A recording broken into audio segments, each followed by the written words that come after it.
Alors, on va aller voir ce que fait notre fonction racine carrée.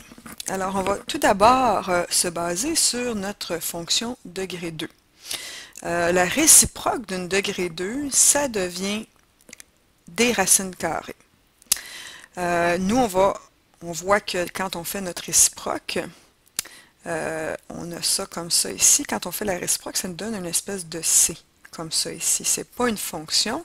Fait que nous, on va s'adresser seulement à des branches de la racine carrée pour que ça devienne une fonction. Par exemple, si je m'adresse à cette branche-là, peu importe ma valeur de x, je vais avoir seulement une valeur de y. Si je m'intéresse seulement à la branche en bas, peu importe ma valeur de x, je vais avoir une valeur de y. Donc, si je m'intéresse aux branches séparément, j'ai une fonction. On va introduire des paramètres. Auparavant, je vais juste vous montrer ce qui pouvait arriver quand on avait une fonction comme ça ici. Si on veut trouver nos paramètres, HK, parce que ça nous permet d'identifier le sommet, il faut dégager ici le coefficient du x parce qu'on veut qu'il soit 1 ici pour être capable d'isoler notre h.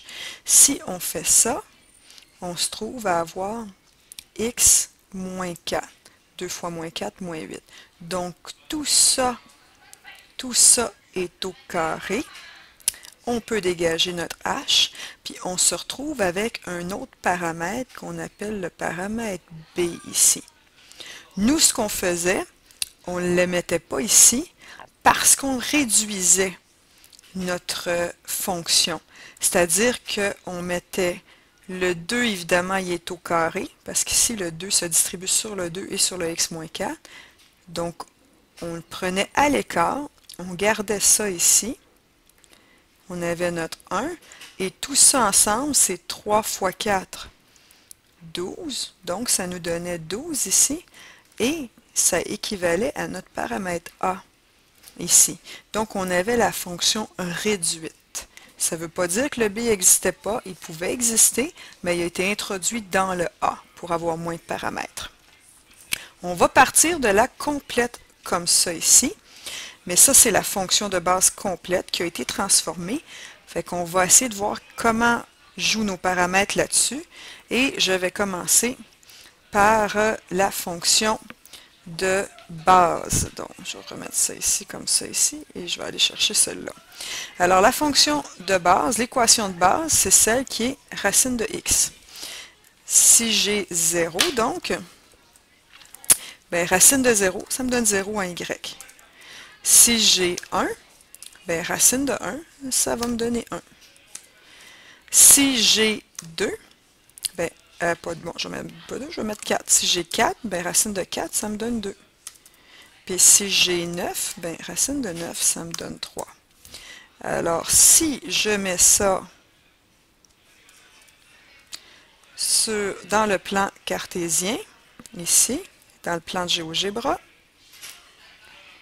ici, je me retrouve avec des points comme ça. Je vais tirer ça ici. Alors, si je trace ma courbe, ben, ça ressemble à ça. Bon, maintenant, ça c'était ma courbe. Je vais changer ça ici. Puis, à la place, je vais mettre une autre équation où je décide de mettre un moins devant. Alors, si on regarde ici, j'avais comme un plus devant ma racine. Ici, j'ai un moins. Fait que je vais m'intéresser à une autre branche. Si je le fais, racine de 0, c'est 0. Moins racine de 0, c'est 0, pardon. Ensuite, moins racine de 1. Fait que si j'ai 1, racine de 1, c'est 1. Moins, je vais avoir moins 1. Ensuite, moins racine de 4 ici, ça va me donner moins 2. Et si je prends x ici qui vaut 9, ben moins racine de 9, ça va me donner moins 3. Alors, si je me fais encore une série de points ici, j'obtiens des points qui sont en dessous ici. Alors, voici ma deuxième courbe. Ça, tout ça, c'est la réciproque de la fonction degré 2. Ce n'est pas une fonction, mais prise séparément, celle-ci est une fonction, celle-là est une fonction. Donc, si j'ai un plus implicite devant, je m'intéresse à la racine positive. Si j'ai un moins, je m'intéresse à la racine négative. Maintenant, on va voir qu'est-ce qui se passe si on met une équation où il y a un moins devant. Bon, alors si j'essaie de prendre la racine de 0, ça va me donner 0. Moins 0, c'est moins 0. Si j'essaie de prendre la racine de... Si je remplace mon x ici par 1, je vais avoir racine de moins 1. C'est pas possible. Donc, il n'y a rien ici. Je ne peux pas. Est-ce que ça veut dire que je peux rien faire avec ça? Non. Moi, je veux avoir une racine positive ici. Je vais pouvoir avoir du positif parce que je ne peux pas extraire la racine carrée d'un négatif. Donc, il faut que mon x soit négatif. Donc, si j'y vais par exemple avec moins 1, bien, racine de moins 1, c'est racine de 1. Ça me fait 1. Si j'y vais avec moins 4, bien, racine de moins 4, c'est racine de 4, donc c'est 2. Si je vais avec moins 9, bien, racine de moins 9, c'est racine de 9, donc c'est 3. Alors, je peux me créer une autre série de points qui sont de l'autre côté ici. Alors, la courbe, ça va être dans le fond la même que celle-ci, mais elle va être du côté gauche, parce que c'est pour des valeurs négatives de x. Si j'en fais une autre ici, où j'ai une équation qui est comme ça, j'ai 2 moins. Alors, c'est sûr que là, on voit que ma racine carrée, c'est du négatif en dessous. Il faut que mes nombres soient négatifs. Alors, je vais mettre à 0, j'ai 0 toujours. Si j'ai moins 1, je vais avoir quoi? Racine de moins 1, ça me fait 1, mais j'ai un moins devant, donc je vais avoir moins 1. Moins 4, racine de moins 4. De moins 4, ça me fait racine de 4, ça me fait 2. J'ai un moins devant ici. Je m'intéresse à la racine négative, ça me fait moins 2. Même principe, j'ai moins 9. Racine de moins 9, c'est racine de 9, plus 9, mais j'ai un moins devant, donc j'ai moins 3. Je vais me faire une liste de points, et je pense qu'on sait où est-ce que ça va atterrir. Ça atterrit ici. Donc, si je fais la courbe en fonction de ça, ben ma courbe est là, ici. Et voilà. Fait que les influences de mes paramètres A puis B, alors on voit que là, mon B n'est pas inutile. Son signe est utile. Et évidemment, quand je parle des valeurs négatives de x, si j'introduis les paramètres h et k, ça va avoir rapport avec mon sommet ici. Présentement, c'est 0, 0. Bien, si je les bouge, tout bouge en fonction de ça. Hein? Okay.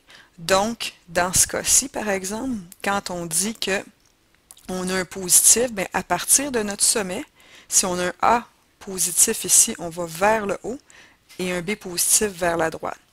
Ici, j'ai un A négatif, B positif, ça veut dire que je m'en vais vers la droite, mais vers le bas à cause du négatif ici. De ce côté-ci, mon A est positif, donc par rapport à mon sommet, je suis vers le haut. Négatif, le B, donc je m'en vais vers la gauche. Fait que c'est toujours relativement à mon H ici. Et ici, ben, mon B est négatif, mon A est négatif, donc vers la gauche, vers le bas, je suis par là. Peu importe où je suis dans les plans. Alors, donc, c'est une bonne manière de s'en souvenir ici. OK, donc, les signes, ben, ça nous dit que les paramètres A, si je suis vers le haut, c'est positif. Si je suis vers le bas, c'est négatif. Le paramètre B, si je suis positif, je suis vers la droite. Si je suis négatif, je suis vers la gauche. Les B ont rapport au X, les A ont rapport au Y. Si je regarde l'influence des paramètres, c'est la même chose que pour les autres formes, le A puis le B. Si je joue avec, je vais enlever ces courbes-là. Ici. Voyons. OK, je vais mettre la courbe ici comme ça. Alors, si je joue avec mes paramètres, je vais rapporter ici ma courbe, je vais ramener mon cas. Si je joue, ben, plus le A est gros, plus c'est étiré. S'il est négatif, il est vers le bas. Le B aussi, mais il étire moins gros. Ici, il va aller de l'autre côté, comme ça. Okay. On peut l'isoler, on peut réduire un peu comme pour notre degré 2. On peut réduire tout ça en disant je vais extraire mon B. C'est-à-dire que si j'ai 2 racines de 4, x moins 2 plus 3, je peux dire je vais prendre la racine de 4 et il me reste ça ici. 2 fois 2, 4. j'ai réduit. Je me retrouve juste avec un A ici, pas de B. En fait, le B vaut 1. Si j'avais eu un moins 4 ici, pour retirer, je ne peux pas prendre la racine de moins 4. Donc, ce que j'aurais fait, je prends la racine de 4, mais il me reste toujours la racine d'un moins devant le x moins 2. Et là, j'aurais pu retirer. Fait que c'est pour ça que dans les formes canoniques réduites, on va avoir un plus ou moins. Ça veut dire qu'on choisit plus ou moins, tout dépendant si notre fonction est vers la gauche ou vers la droite. Vers la gauche négative, vers la droite positive. Fait que c'est ça qui va devenir notre plus ou moins. Voilà.